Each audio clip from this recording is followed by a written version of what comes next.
AFC South. Last year, the Houston Texans won it last year. I don't believe they'll be winning it this year. I don't see it at all. You'll be surprised why things don't win this division. In last place, I'm going to go with the Indianapolis Colts, and here's why.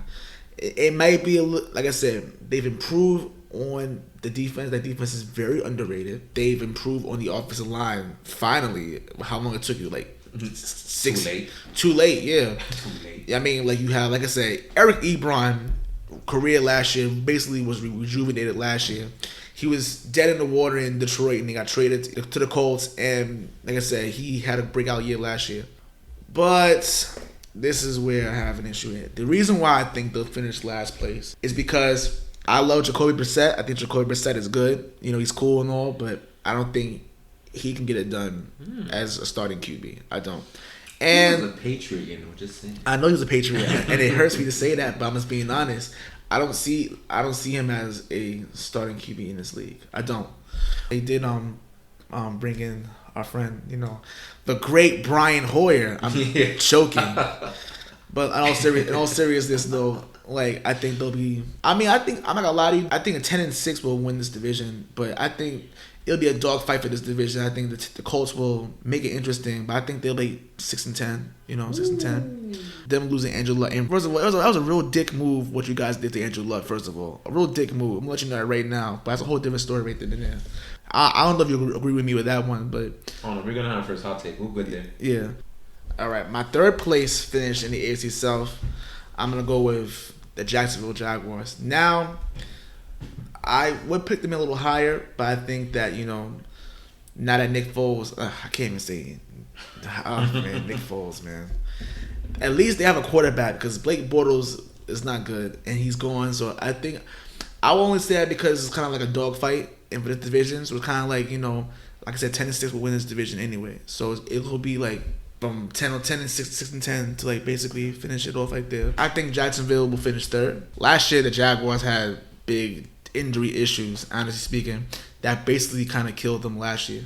I think with the addition of Josh Allen from Kentucky, who I think is going to be probably Rookie of the Year. But he actually fell that far. Don't understand how he fell I don't understand how he fell that far either. Like, I don't understand, but he's that good. Him and Calais Campbell, I think that's gonna be a very scary front seven. Very scary. Yeah, it's gonna be insane. You know, and then you also have Fournette coming back. Hopefully, he stays healthy and all that stuff. But Nick Foles, Super Bowl champion Nick Foles, they have a quarterback now. I think they'll be good, but like I said, how this division will be a dogfight, I think that, yeah, they'll be third. Second, I'm going to go with the Houston Texans. That offensive line has actually... First things first, they lost the trade against Seattle. Sending Clowney to Seattle, I don't know. For nothing? Literally for nothing. Like, that was a terrible trade. And the fact of the matter is that I don't understand why you guys didn't move him at the draft. I don't understand why you didn't move to the draft. Like, you could have had suitors. You could have had a lot of suitors for Clowney. Like I said, when he wants to play, yeah, it would have made sense. I don't understand why. There's a lot of defensive talent in this draft that just passed. They could have replaced him. Yeah, easily. Totally right. I just think, like, for what you gave him up for, I'm like, this is bad. Like, this is really bad. They offensive line he gave up 62 sacks last year. Like, I felt bad. It was a certain point. I felt bad for Deshaun Watson because he was getting beat up. The fact that they won the division, it was amazing. And that division was a dogfight too, you know, like I said. It was, like, went to the last, for the wild card part, it went to the last minute. Yeah, it was the last minute and everything. D-Hop, one of the best receivers in football. I expect him to have at least 1,400 receiving yards, you know, at least. And then probably 16 touchdowns because he led the league last year in touchdown catches. That's a lot of touchdowns. That's a lot. He had like 15 last year. So like, I think 16, 17 is possible, but only if they can block and make sure that Deshaun Watson can throw the ball. I'm waiting for your division when I want to hear this. Okay. Y'all gonna hate me for this one. My division winner for the AFC South will be the Tennessee Titans. I like Marcus Mariota. I like him a lot. I do like him a lot. I like him a lot. I like Derrick Henry. Derrick Henry's a beast too. I think the Derrick Henry, Deion Lewis tandem I like it a lot. defense is really underrated. Wesley Williams still there. Wesley Williams still there. Yeah, he's still there. He is still there. He's still there. I think that, like I said, they were literally one game out only because Mariota got hurt. I think Mariota didn't get hurt.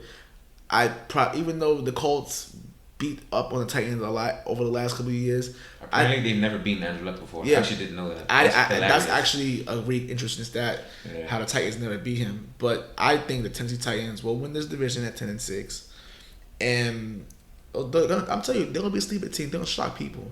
They're gonna shock people. Ooh, okay. Well, my turn. The last to me is gonna be Jacksonville. I don't see it. I don't get it. I don't like Nick Foles. I don't see the thing with Nick Foles. He's probably the greatest backup quarterback ever since he won a Super Bowl for a team. Yeah, we're not talking about that. But no, there's a reason why he doesn't start. He's not a starter. So how is he going to fix your problems? Second, Leonard Fournette. I don't know what's going on with the organization, but I don't think they like Leonard Fournette that much. So I don't know what's going to happen with that. To be saying honest, I don't know. Their offensive line isn't that good. Their pass catchers aren't that good. They're okay. Defensively, there again is a lot of personality. You don't see Jalen Ramsey coming in with an armored freaking bank truck to freaking preseason, demanding the entire franchise basically for his payday. Yeah, I don't know about that. That's actually pretty badass. That's actually ridiculous. I'm saying I don't know. But their front seven will be nice though. Yeah, they're gonna be good. They're gonna beat the shit out of the quarterback. Yeah, we'll see. That's gonna be crazy. I don't see that. They're gonna win like. It's funny how the whole division to me is gonna be like almost one game behind each other. Like it is gonna be a tough for this division. Yeah. I'm gonna give them 6. I want to give them 7, but I'm gonna be realistic. I'm gonna give them 6 and 10. Next, to me, this is really hard because again, everybody's gonna be so close to each other. I'm actually going to pick. Oh, this is tough. I'm gonna go with Houston. Screw it. I don't like Houston either. Houston. Yeah, I'm gonna go with Houston. This offensive line is god awful, obviously. Awful. 62 sacks is ridiculous. Of course, some of that is going to be on the quarterback, but let's say you take out maybe 10 sacks as his fault. That's still 52. Still bad. It's still ridiculous. So come on now. They have 0 running game still. Duke Johnson's not that good. Yeah. Who's the back? I've always hated Carlos Hyde. I don't understand why people even looked at Carlos Hyde in San Francisco. Don't understand that. If that's even in the team, I think he is in the team though, but I don't understand it. They have DeAndre Hopkins. He didn't drop the ball last year. He's the best receiver in the NFL. But that's point blank. Will Fuller's pretty good, but he's a one-trick pony. They did get Kenny Stills though. He's not bad. I actually like Kenny Stills back when he was in the Hornets, so he's not bad. But if Deshaun doesn't have the time to give them the ball, who cares? Plus, I'm not a believer in Deshaun Watson either. That's a whole take. You can go a whole episode on that alone. I do not like Deshaun Watson. I don't care. I don't see it. I see a game manager / prayer to DeAndre Hopkins. That's what I see. I don't see it. But we'll talk about this some other time. We're going to spend another 30 minutes talking about that. Now, defensively, since they didn't replace Jadeveon Clowney, I don't get the trade at all. You had to replace him for this to work. Because from what I see, I don't see how you're going to be able to afford anything in the future because you're going to have to pay your quarterback eventually. I don't know why you just didn't go win now mode and keep Jadeveon. Like, I don't get it. That's what he should have done, to me at least.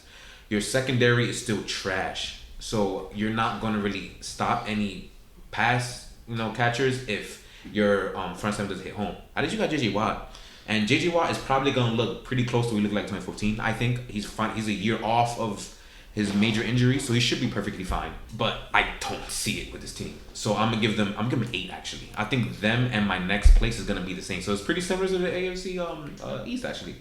My second is actually Tennessee. I'm lying. 9-7. I'll give them 9-7. It's like last year, I think. Mariota isn't good. I called him when he got drafted. I do not like Mariota. And the biggest reason why is because I believe in a big phrase called availability is the best ability. Okay. And he's always gone at the most crucial time. But when he was healthy, they didn't make playoffs 2 years ago and destroyed Kansas City. That was hilarious. I don't see it. He's really inconsistent, and that pisses me off how inconsistent he is because he'll have a game. For example, Philadelphia, when this game-winning touchdown got through, oh my God, it was a work of art what he did. But then he'll come out and have a big stinker. But then he beat the crap out of New England. But then we'll have another big stinker. It's like, dude, what are you? Are you trash or are you good? Which one are you? And that's what I don't like about him. That defense is wonderful. Mike Vrabel picked up that defense right where he left off, because actually pretty good before that. But I think Mike Vrabel put it up. Malcolm Butler was so awful in 2017, and he actually looked pretty decent in the last half of the season last year, which I didn't think was possible. The front seven is great. Like, everything about it is, I love that defense. It's just that I don't see it with Mariota. In Mariota's defense, he doesn't have any pass catchers either. That doesn't help. So when you're one-dimensional, it's easier to stop you. So, but I still don't see it. I mean, yeah, Adam Humphries is on the team. But last year he didn't have any of that.